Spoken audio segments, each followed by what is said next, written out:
parecido que a nossa história mostra o seguinte. Então, aqui o quadro é o templo, tudo bem? É o templo, é o lugar de culto, ok? É o ambiente de culto, onde a gente celebra. O que eu faço? Eu gasto 1 tonelada de dinheiro para pegar o pecador, levar até aqui no templo. Quem fica quieto aqui, por favor. Tem café, tem água. E aí eu faço o seguinte, eu invoco Jesus. Santo Espírito, é bem-vindo aqui. Aí eu invoco Jesus para estar aqui também. E aí eu apresento, Jesus, esse é o pecador esse é Jesus. Ok? Quem se abraçam, tá, aquela coisa toda. Beleza, Jesus vai para o seu canto. E aí o pecador retorna para o contexto dele. E o modelo de evangelização que historicamente nós possuímos, que faz? Não traz os dois, porque Jesus para ele é apenas um acessório do templo. Jesus não responde às questões mais simples da vida dele. Então, por exemplo, por que o pão aqui na região é o pão mais caro de toda a cidade? Por quê? Por que os meus filhos não podem comer pão como os filhos de outra região podem comer pão? São perguntas básicas que ele faz. Por que ele tem que pegar um ônibus super cheio, super lotado? E por que só na região de fulano tem metrô, tem ônibus, tem trelobus, tem um monte de coisa, mas na minha região só tem uma van e essa van sempre quebrando no meio do caminho? Mas isso não é a pergunta que ele tem que fazer. Porque a pergunta que ele tem que fazer é o seguinte: como eu me tornarei uma pessoa melhor para o templo, para Jesus aqui no templo? Porque é no templo que a gente se reúne. Então obrigado, viu? Obrigado, então vocês vão ficar conta aqui, valeu. Então a nossa relação de modelo de evangelização é um modelo que trabalha a partir do templo. Nós não temos respostas para o discipulado. Nosso discipulado, ele é um discipulado ainda cartilhado, assim como faziam os jesuítas desde o início da evangelização, da cristianização do Brasil. Qual é? Você frequenta uma classe de doutrina, aprende as doutrinas básicas, para daí então você se torna apto ao batismo, você então é levado ao batismo, tanto por aspersão ou imersão. Aí você vai ao batismo, é levado às águas, e daí então você entrega a comunidade. Entrega a comunidade de tal forma que, a partir de agora, você tem que se tornar um cristão exemplar. Mas o que é um cristão exemplar dentro desse processo de evangelização que nós temos? Que ele traga outras pessoas para Jesus. Apenas isso. Que ele não mate, não roube. E os pecados de contexto sexual são amplamente difundidos, né? Então você não pode trair a sua esposa, você não pode transar com a sua namorada, você pode, e não pode mesmo, né? Não pode mesmo, mas fica só nisso. Mas, por exemplo, a partir de hoje você não vai mais sonegar impostos. A partir de hoje o seu relacionamento com a cidade é de não jogar papel de balinha na rua. Se você encontrar um lixo no chão, você agora é corresponsável por aquele lixo, você vai catar aquele lixo, você vai mobilizar as pessoas para que não deixem mais lixo no chão, você vai mobilizar a vizinhança para que possam plantar árvores, porque dá sol de 50 graus e a gente precisa. Sumiram os pardais, sumiram os passarinhos, só os pombos é que não somem, mas a gente está orando por isso. Aí saiu agora, em São Paulo tem agora uma campanha na Globo que voltou. E aí foram mostrar o Jardim Tiradentes em São Paulo. Para mim é estranho, porque Goiânia é uma das cidades mais arborizadas do Brasil. Lá tem uma árvore para cada 5 habitantes. A maior densidade árvore habitante de São Paulo é o Morumbi, que é 60. Uma árvore para cada 60 pessoas. É isso, é uma árvore para cada 60 pessoas. Essa é a média de São Paulo, que está no Morumbi, a média mais alta, é o valor mais alto. No Jardim Tiradentes, tem uma árvore a cada trocentos quilômetros. Não se tem árvore. Aí você fala, mas o que tem isso a ver com a fé cristã? Tem tudo a ver.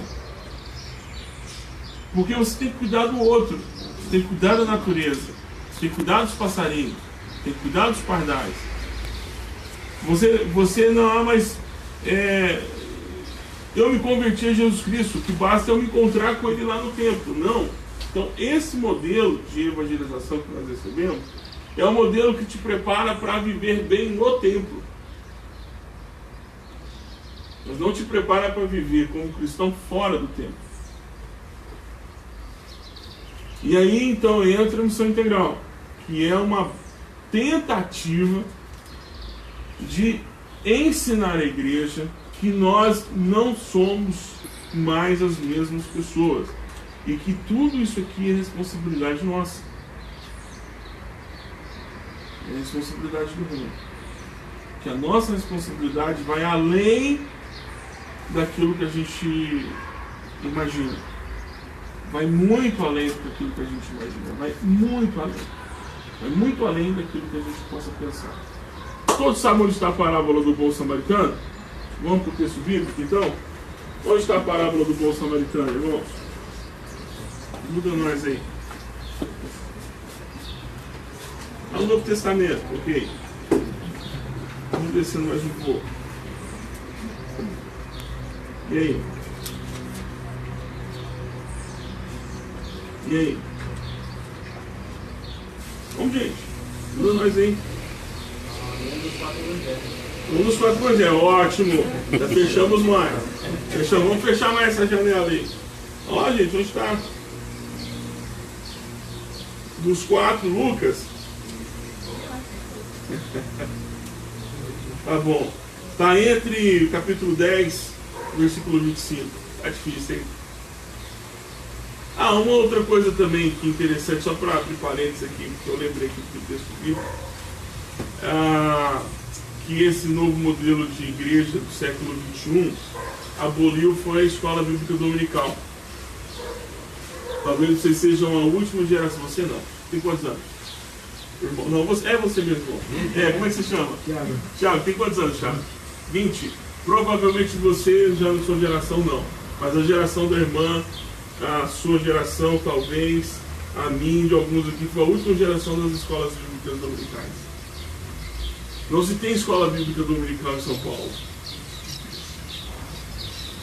Você tem dois cultos. Você tem um culto matutino e um culto noturno. Não tem a classe. Entende? Professor, alunos, tem culto.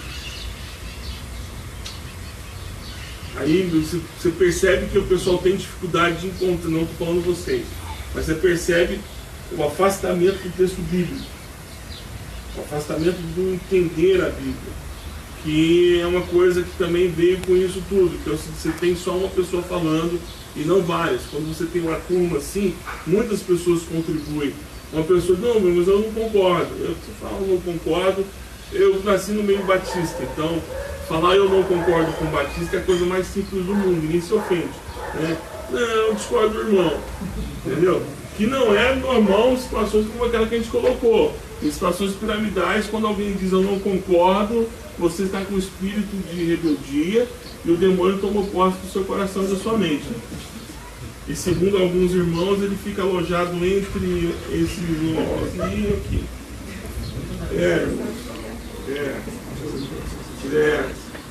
Então lá, vamos ver o texto então? Lucas capítulo 10, verso 25. E eis que certo homem, alguém pode continuar para mim? Eis que se levantou um certo doutor da lei para afirmar, mestre, que farei para herdar a vida eterna? Perguntou-lhe Jesus, o que está escrito na lei, como lhe respondeu-lhe ele? Amarás o Senhor teu Deus de todo o teu coração, de toda a tua alma, de todas as tuas forças, de todo o teu entendimento, e ao próximo como a ti mesmo. Tornou-lhe Jesus, respondeste bem, faze isso e verás. Ele, porém, querendo justificar, perguntou a Jesus, e quem é meu próximo? Jesus, prosseguindo, disse, um homem descia de Jerusalém a Jericó e caiu na mão dos salteadores, os quais o despojaram e, espantando-o, se retiraram, deixando-o meio morto. Casualmente, descia por mesmo caminho um certo sacerdote, vivendo o pastor de largo. De igual modo, também o levita chegou àquele lugar, viu o pastor de largo. Provavelmente um baixista. Aí, Thiago.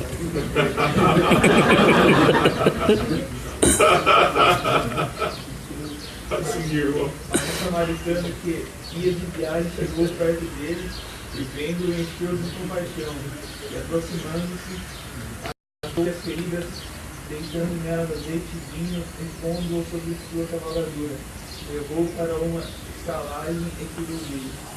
No dia seguinte tirou 2 denários, deu ao hospedeiro e disse: cuida dele, e tudo que gastares a mais, eu te pagarei quando voltar.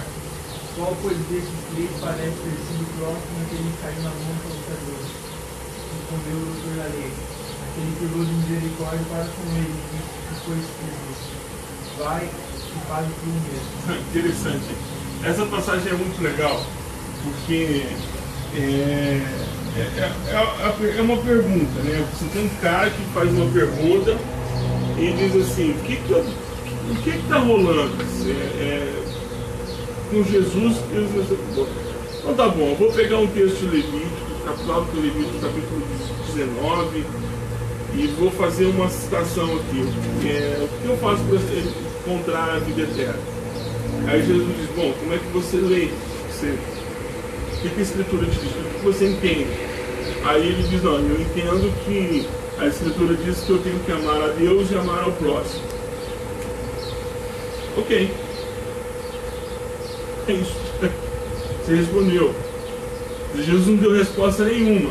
Quem respondeu foi ele mesmo. Jesus só conduziu o raciocínio. Aí ele fala: ok, mas quem é meu próximo? Então é interessante porque o cara sofre um assalto. Ok? Ele sofre um assalto. E aí, a primeira pessoa que passa é um sacerdote.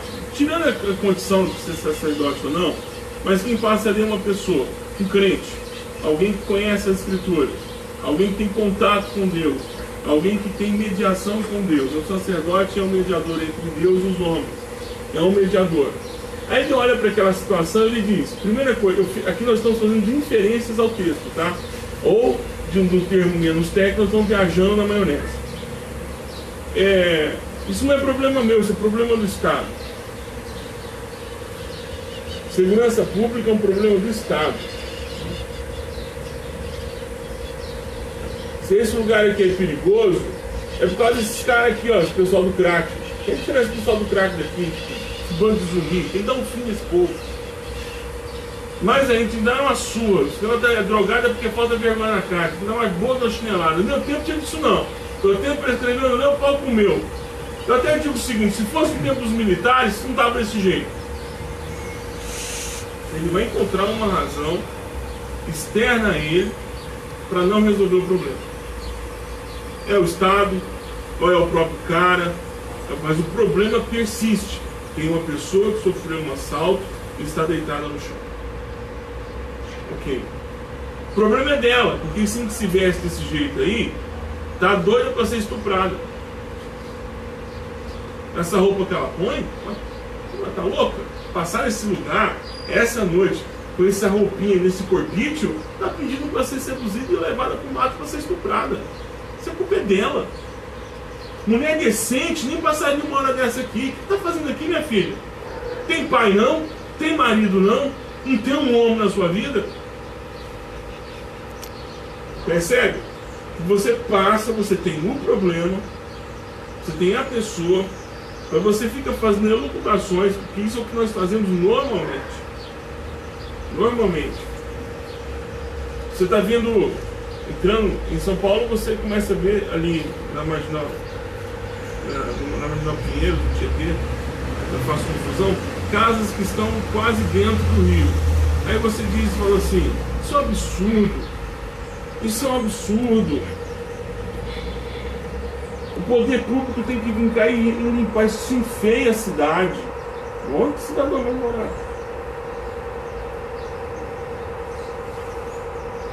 Eu estou frequentando uma comunidade que é assim. Eu sou goiano, gente, então em São Paulo tudo para mim é espantoso. Então, não acho que para você talvez não seja, mas para mim é um negócio fora do comum. estou indo para a igreja e a igreja fica na Vila Andrade. A Vila Andrade, ela faz divisa com o Morumbi. A gente passa em frente à igreja do Morumbi, a igreja batista do Morumbi, igreja muito grande. Aí quando a gente entra na Vila Andrade, é como se a gente tivesse passado um portal da realidade. Não é assim, vai ficando ruim. Sabe, vai ficando degradê? Vai ficando degradê. Não, tá muito luxuoso e o lixo do lado. Divisa de muro. Não é assim degradê, vai ficando ruim. Fica ruim. Se cruza a linha, problema. Primeiro que era uma rua larga, de repente ela não vira rua, ela vira um estreitamento entre casas, né? E aí você vai andando assim e fala, oi, que mudança é essa?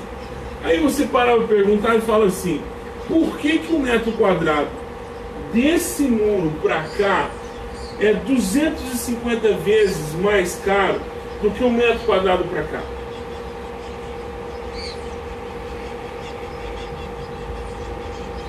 Mas isso não tem nada a ver com a pessoa jogada no chão. Isso não tem nada a ver. O Evangelho não tem nada a ver com. Eu não tenho que fazer essas perguntas. O Evangelho não foi dado para me fazer essas perguntas. Por que tem gente que tem a casa dele vale 250 vezes mais do que do outro que está do lado? Por que o metro quadrado dessa casa é diferente do metro quadrado dessa casa em termos de valores econômicos? Por quê? Eu tinha uma aluna, eu na faculdade, que eu dou aula, que ficou indignadíssima com uma pergunta que eu fiz para ela. Por que você, sendo médica, a sua mão de obra vale mais do que a de um pedreiro? Até que está quase igual, né? Teve época que estava quase igual. Mas por que a mão de obra de um pedreiro tem menos valor econômico do que a mão de obra de um médico? Por causa dos estudos. Porque o médico estuda. O médico... Não, peraí. Um pedreiro também estuda, que são saberes. É um saber. Você sair de servente e chegar a mestre de obras, são saberes acumulados. São saberes. Não são saberes formais. Mas ele sabe manejar muito bem com coisas que você não sabe. Ela fala, não, mas a importância, ok, nós estamos num prédio, esse prédio deve ter umas 50 toneladas de laje em cima de nós, e está todo mundo aqui tranquilo e assoviando. Ah, mas tem o saber do engenheiro. Ok, tem saber do engenheiro, mas tem o saber do carpinteiro, que soube cortar a madeira no volume certo, para encaixar certinho o volume de concreto. Teve o cara que fez as armações, que fez as armações com o tamanho certo, com a bitola de ferro correta. O cara que desceu lá embaixo para fazer as fundações e cavou o buraco, o diâmetro correto, ele viu que estava tudo certinho, desceu o amarrado de ferro de tal forma que encaixou no lugar que deveria ter encaixado. São saberes. São saberes diferentes. Conhecimento diferente. Mas são conhecimentos. Por que esse tipo de conhecimento vale menos do que o outro? Ah, mas o Evangelho não tem que fazer essas perguntas. O Evangelho tem que perguntar por que custa mais caro. O Evangelho tem que perguntar por que alguém deu preço para alguma coisa e todo mundo concordou com aquilo. O Evangelho não tem que perguntar. O Evangelho tem que apenas evangelizar e ir embora. Que exatamente na parábola do bom samaritano, ou do samaritano, nós vamos encontrar uma pessoa que fez o que deveria fazer.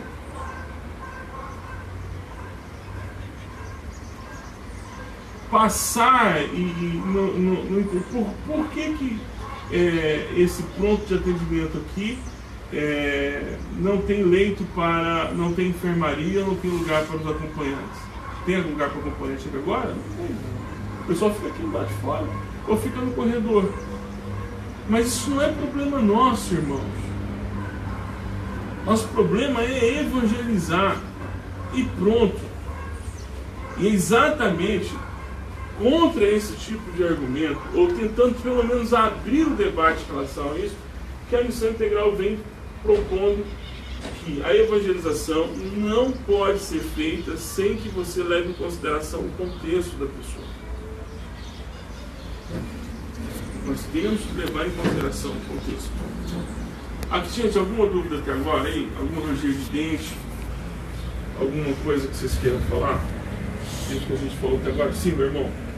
Você estava falando do distanciamento dos valores de mão de obra que existe no Sim. Brasil, né? Isso é bem típico, não somente no Brasil, em toda a América, mas os países europeus como a Noruega, a Suécia, Sim. que você tem uma aproximação dos maiores salários, Sim. dos menores salários, Sim. onde as pessoas com conhecimento adquirido acadêmico, Sim. doutorados, pós-doutorados, não ganham 250 vezes mais, como acontece no Brasil, daquele que tem um nível técnico, por exemplo. Isso. Você consegue trazer isso para uma sociedade mais justa. Justo, verdade. E isso independe do evangelho. Isso é um contexto governamental, de políticas governamentais. É que interessante que tem um luteranismo por detrás, né? Tem um luteranismo por trás, lá atrás. Exatamente. Que tem uma formação protestantes, né? Isso, de igualdade. Historicamente, igualdade. Porque, olha só, é uma coisa interessante. Essa semana eu vi uma seguinte história. Que um filho, eu tenho um colega que trabalha na Bélgica, e o filho do patrão dele, decidiu ser motorista de ônibus. Aí ele falou: pai, se você é motorista de ônibus, seu pai é dono dessa empresa.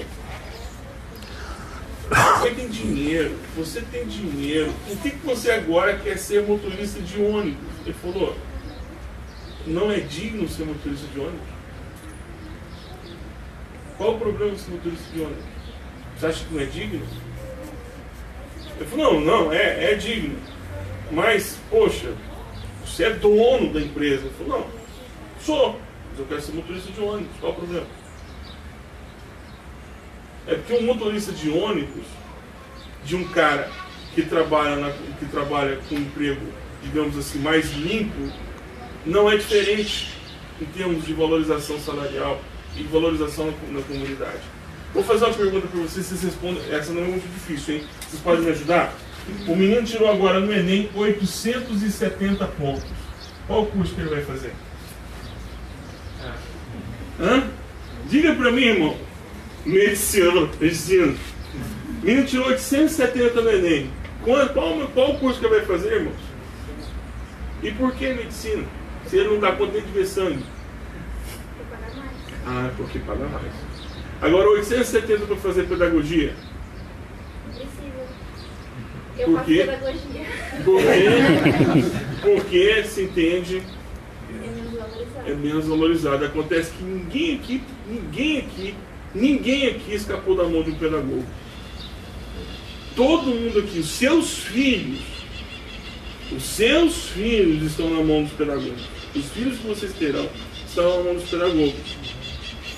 Então, quanto menos valorizado, quanto menos precioso você der para essa classe de pedagogos, pior vai ficar. Você não paga R$1.500 de cursinho, R$2.000 de ensino médio para o seu filho, para ele chegar e falar que vai fazer arte.